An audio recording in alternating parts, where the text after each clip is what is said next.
Hey guys, Spirit of the Law here. This video is about probably the most unorthodox civilization in Age of Empires 2, the Khmer, or if you prefer the American pronunciation, the Khmer.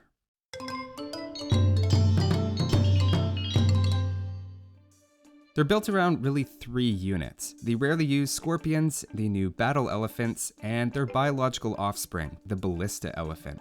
As we'll see, the Khmer's bonuses really push players to think in creative ways, which is basically a nice way of saying you really need a solid game plan. As always, I'll be going through their bonuses, unique unit and techs, as well as their tech tree. Let's check them out.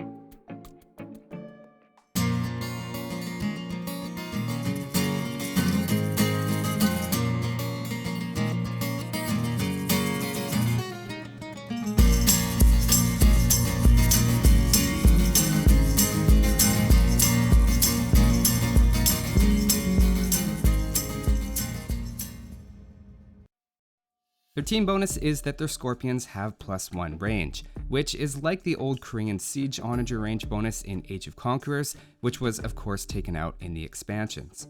If you ignore the siege tower, which you generally should, the Scorpion is the least used siege workshop unit because of the large number of them you need in order to make them effective. I rag on Scorpions sometimes in videos, but they are more useful than onagers in some battles, because they never hurt your own units with friendly fire, something that should perhaps be called the Elven Archer effect. Now, thinking about the civilizations that benefit the most from the extra range, Celts and Mongols both have great Scorpions already thanks to some bonuses and techs. The Chinese also come to mind with their Scorpions already having extra attack, and the Slavs also have cheaper siege, making Scorpions more appealing. Just to put it in context, let's consider how an extra 1 range affects Scorpion's interactions with a variety of units. First, they're a good counter to archers thanks to their high pierce armor. They don't even need to be masked up in order to do this. Normally though, they don't outrange archers or skirmishers. Their extra range now brings them up to 1 more than their archer counterparts, which helps get more units firing in large engagements. It also makes them better against melee units. Of course, Scorpions crumble to melee units up close, where they essentially rely on being able to stop the melee units before they can close the distance. For example, it allows them to get 3 shots on an approaching champion instead of the usual 2. It's the same thing with elephants, where they can get an extra shot in before they reach them. Now, this is looking at very specific examples, of course, but this sort of thing is definitely happening all over the battlefield in real games as well. The last unit it really helps against is their nemesis, the onager. Now, at first glance, you might think, so what? It just puts them at the same range as the onager, and they're terrible against them either way. Fair enough. Consider though that a Khmer Scorpion outranges an onager without siege engineers, and takes it out in only 4 shots. Another important point is people get greedy and don't always fire onagers at the closest target, but actually aim for the middle of a group to try to get one of those intro-worthy shots, which in turn gives Khmer Scorpions even more opportunity to bring them down. As you can see, 1 extra range can make all the difference. Now, I could talk about Scorpions for an entire video, and in fact, I already have. So in the interest of not repeating myself, let's move on and look at their civ bonuses. Their first bonus is that no buildings are required to advance to the next age or unlock others, like a mill before farms and the market, a blacksmith before the siege workshop, and a barracks before the archery range and stable. Now, when it comes to being able to skip buildings, the big one in the Dark Age is the barracks, which Khmer no longer need when going for archers, scouts, knights, or battle elephants. The 175 wood saved is roughly on even ground with some of the strongest Dark Age wood bonuses, though skipping a barracks leaves you extra vulnerable to scouts as you can't quickly make spearmen. Still, I consider it a net positive for feudal aggression. It's maybe more powerful though for its fast castle potential. Normally, you have at least a 50-second delay in feudal age while you put down 2 buildings, whereas the Khmer could theoretically hit feudal age and immediately click up to castle, provided that you have the food and gold needed to do so. That means some very fast castle times are possible, while also saving a lot of wood in the process. On the other hand, the situation I actually find it most convenient for is the Imperial Age advance. Every other civilization has to build at least 2 of the 4 Castle Age buildings. It's pretty easy though to find yourself in a situation where you've made just one of those buildings and need to go out of your way to make the second. As Khmer, it's pretty nice to just not have to worry about that. A map I'd consider this bonus especially strong on is Arena. Being able to skip so many buildings means it's much easier to head straight for monks in Siege or a fast Imperial into gunpowder units, which Khmer have. On Nomad as well, starts can often be very non-standard, and you won't always need a lumber camp, mining camp, or mill, depending on what's around your town center. Being able to place down farms right away or not have to think about putting extra lumber camps you don't need could easily save a lot of wood.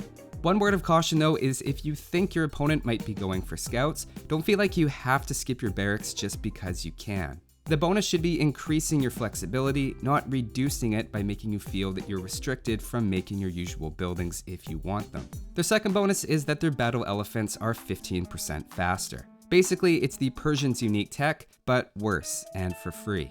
Now, one way to look at this is that 15% faster than very slow is generally also still pretty slow, and it only puts them roughly on the same level as pikemen or throwing axemen. But on the other hand, it's significant because it helps negate the battle elephant's biggest weakness, which is their inability to force engagements. Of all the battle elephant civilizations in Rise of the Rajas, I think this makes Khmer's the best, since it makes them less exploitable by hit and run and conversions. We'll come back to their battle elephants a bit later as well when we talk about their unique tech. Their third bonus is that their villagers can garrison in houses. Apparently, they're the only civilization that doesn't regularly lock themselves out of their own homes.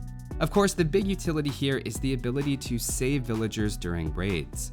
At the first sign of trouble, you can simply put your lumberjacks or miners into houses while you send your army to help. That might be frustrating for an opponent looking for some early economy harassment, but I wouldn't go as far as to say your economy is impervious to raids. You're still losing out on resources and collection time while your units are garrisoned, so try not to overuse it, but I think we can all agree it's better to garrison 5 villagers than to lose 5 villagers. I would actually consider this to be their biggest economy bonus, and it basically helps to the extent that it saves you from a lost villager here or there.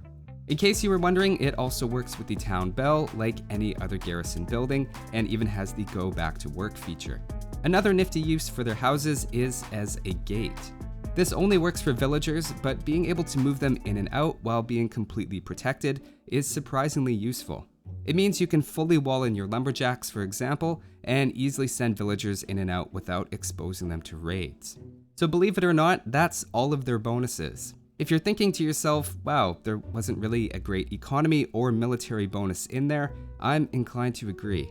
Their bonuses don't jump out at you on paper and need some pre-planning or quick thinking to turn into some sort of advantage. They also continue the trend of being a bit unorthodox with their Cavalry Siege unique unit, the Ballista Elephant. In terms of its stats, it's somewhat comparable to a battle elephant, with basically identical HP and similar armor. The main difference is the battle elephant's high melee attack is offset by the Ballista Elephant's range and pierce damage. The price is pretty comparable as well, costing a bit less food and 10 more gold per unit. Now the two shouldn't necessarily be thought of as mutually exclusive choices. You could theoretically go for both at the same time, given they fill pretty different roles. I think of the Ballista Elephant a bit more like the Elephant Archer, giving range support like an archer but with a lot of extra HP, making them resistant to skirmishers and even melee attacks to an extent. In fact, looking at the two units side by side, they have the same cost, but the Indian Elephant Archer seems to have slightly better stats across the board. The Elephant Archer is, of course, not generally considered a very powerful unit to begin with. The obvious question then is why make the Ballista Elephant a slightly weaker version? It turns out there are two hidden differences between them. The first is that the Ballista Elephant is partly a siege unit, and the Elephant Archer is, well, sort of a cavalry archer, which comes with a lot of bonus damage implications. The Ballista Elephant, in contrast, takes no bonus damage from anti-archer units, and in fact even does a bit of bonus damage against buildings, which is typical of siege. You do, of course, want to watch out for anti-siege units like Mangadai, Magyar Hazars, and funny enough, Rams. They, of course, still take anti-cavalry and anti-elephant bonus damage from things like halberdiers and camels as well. Likewise, their upgrades are cavalry armor from the blacksmith, bloodlines and husbandry from the stable, and siege engineers from the university, which is important for the +1 range. It's important to remember that they are not affected by any archer technologies. The second big advantage for the Ballista Elephant over the Elephant Archer is that the projectiles work like scorpions, with the bolt firing through groups of units. With scorpions, it calculates their attack after armor and does full damage to whatever unit they're targeting, and half damage to any others in front of it or behind it that happen to be hit as well. The bolt itself travels about 10 tiles, potentially damaging a lot of units in between. It's a slightly different calculation for the Ballista Elephant though. They target a particular unit and do full damage to all of the units in front, as well as one or two behind, though the distance the bolt goes depends on how far away you're targeting. Essentially, that means you'll end up doing more damage overall by attacking units further back than you would by targeting ones up close. Definitely something to keep in mind. Now, the Battle Elephant's full damage to every unit is pretty much balanced out by the Scorpion's nearly double attack, so in the end, they actually come out being roughly equivalent. The Scorpion's main advantage is its extra range, with the Ballista Elephant offsetting that with 6 times the HP and no minimum range. You could think of them as the tougher close-range version of the Scorpion, but still ideal in that supportive artillery role against units with low pierce armor. One other cool thing about them is that they can cut down trees one at a time like trebuchets. In the expansions, onagers also cut trees and are the main go-to, but Ballista Elephants can do this starting in the Castle Age, before onagers and trebuchets are available. And just to look quickly at their elite upgrade, they have a fairly expensive upgrade cost, which only gives an extra 40 HP and 1 attack. Considering the high cost of a single Battle Elephant though, the upgrade is definitely worth picking up with even a modest group of them, and only costs the same as roughly 8 units. Now, all of this so far has been looking at them without their unique tech, Double Crossbow. That's been intentional because it's a fairly expensive upgrade, and I think it's good to know where the unit stands before picking it up. It says it allows Scorpions and Ballista Elephants to fire 2 projectiles. So does that mean it doubles their attack? Because that sounds pretty crazy. The answer is no, definitely not. If you look at their damage output before Double Crossbow, you can see the patterns I've already mentioned. After researching the unique tech, we can see that for the Scorpion, the second bolt ends up only doing half of what the normal one does, and even has a bit of extra inaccuracy. In this example, it ended up doing only 22% more damage overall, far short of double the attack. For the Ballista Elephant, it seems to add 2 or 3 damage across the board, though with the second bolt having a longer range like a Scorpion. In this case, that gave it 40% more damage overall, which is of course going to vary quite a bit in practice. The big takeaway is it's not doubling your damage output. It's giving you a roughly half-strength extra projectile on a slightly different trajectory than the main one. Factoring in armor, I repeated the tests and found it only gave about a 10% damage boost to the Scorpions and about a 35% boost to the Ballista Elephants. With really tightly packed units, it's probably giving you a bit more than that, but I hope that at least gives you an idea of the scale it's working on. And personally, I was surprised by how small of an advantage it ended up being. The second unique tech that the Khmer have is a pretty straightforward one that gives +3 attack to Battle Elephants. It's actually quite cheap and nicely complements their speed bonus. Bear in mind this doesn't apply to Ballista Elephants, this is only for the Battle Elephant at the stable. An extra 3 attack is great in the Castle Age, and it's very reasonably priced, so it's definitely worth picking up whether you're doing a Battle Elephant rush or even just plan on using them in general as a meat shield. Also keep in mind that Battle Elephants deal half their attack to all units immediately around them as splash damage, which their unique tech also contributes to. In another video I did on Battle Elephants, their extra 3 attack on top of their speed boost and all the upgrades made them the most effective Battle Elephants of all the new civilizations. So that's their unique unit and techs. They're all very focused on the theme of elephants and scorpions, which are both fairly uncommon units, and it feels like their bonuses synergize really well with those ones in particular. Next up, let's see what other options they have by taking a look at their tech tree, starting with the archers. Now at first glance, it really doesn't look too bad. They have the potential to skip the barracks early on and save some wood when going for archers or crossbows, but in Castle Age you'll find you're missing Thumb Ring, and that strategy ultimately hits a dead end with no Arbalest. The Elite Skirmisher and Hand Cannoneer are both there, which are nice as counter units. The Cavalry Archers might be tempting as an anti-pike unit to protect your elephants, especially with Parthian tactics, giving them an extra +4 attack, but without Thumb Ring it's really hard to justify Cavalry Archers. I found before that it increases their damage output by almost 60%, so personally I tend to stay away from them without it. There's some potential there for creative ideas, but I really wouldn't say that they're above average. Overall, I'd say it's a middle of the road C+ for the archery range. Next up is infantry. They're missing champion, squires, and the last armor tech. You do at least have the halberdier, but overall they're again average or below average for the whole game. I even count their building bonus against their infantry, considering that when you decide to mix in a few spears, you might suddenly remember you skipped your barracks in Dark Age. I'd say it's a C for infantry. Now things do get a bit better for the cavalry. They have bloodlines, all of the blacksmith techs, and of course their faster battle elephants with the potential for an extra 3 attack. I really like the idea of a fast castle, skipping the blacksmith and market on the way up, and then going straight into an elephant rush. I think they were actually designed with that idea in mind. Likewise, if you want a bit more mobility, you could also go for knights instead. There's a bit of flexibility there, and you could even consider scouts as well, and again skip the barracks before making your stable. The point is, you have a lot of possibilities. To offset that, they're missing both Hussar and Paladin, so your armies lack a lot of speed in the late game. I'd say overall it's a B, considering their variety of early game options, but only having the one powerful late game stable unit to rely on. Moving on to their siege, they of course have their unique unit, which functions like a more durable short-range scorpion, but they also have a pretty solid siege workshop. Siege ram is there, which is always a strong option, and they also have bombard cannons with siege engineers to counter enemy onagers. Of course, they also have their scorpions with extra range and at least a bit of extra damage from the second projectile. There's a lot to like here, and I'd say it's an A- for siege. It's definitely a strength of the civilization. Next up is the Navy. Of course, none of their bonuses apply to water maps, but that doesn't stop them from being at least okay. The tech tree is almost completely open, including heated shot.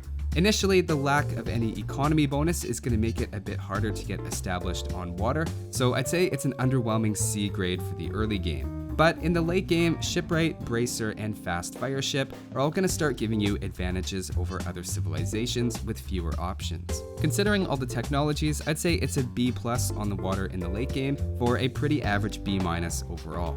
Taking a quick look now at their monks, similar to the Persians, it seems elephants come hand in hand with missing heresy, and the lack of faith also means that your elephants will always be weak to enemy monks. I actually kind of like the idea of a fast castle into a monk rush, again because of the ability to skip several buildings along the way. They can achieve some very fast castle times, which is what makes that strategy viable. I'd say it's a B for the monastery, but the monks certainly have potential either combined with siege in an aggressive castle age push, or even just as support to heal your late game expensive elephants. Especially if it's combined with a Byzantine ally to help your monks heal a bit quicker, I could see them giving you a lot of value over the long run. Moving on now to defenses, they're missing bombard towers and arrow slits, but other than that, you have everything you could want. The ability to garrison the villagers and houses is probably their biggest defensive advantage. The hard part is sometimes just remembering to use it. Overall, they work pretty well on the defensive, so I'm gonna say they're a B+. Wrapping up the tech tree now with their economy, again they don't really have a consistent eco bonus in the early game, and even in the late game they're missing guilds and two-man saw. I think that leaves them with a below average economy, which is compounded by how expensive their key units are. I'm gonna give them a bit of credit for potentially saving on buildings early on, and being able to save a few villagers here and there. In some games, those bonuses might have a lot of impact, but they're not necessarily consistent, so overall to me, it's an underwhelming C for economy. So that's their tech tree. You do have some different early game rush options available, but I think you'll find your advantage is relatively small and short-lived compared to a lot of other civilizations. Again, the most interesting early game strategies for me are the fast castle into a battle elephant rush or into monks and siege. It was really surprising to me that they were the most requested in a recent Civ overview poll. They really require some forethought and planning on your part to make the most of.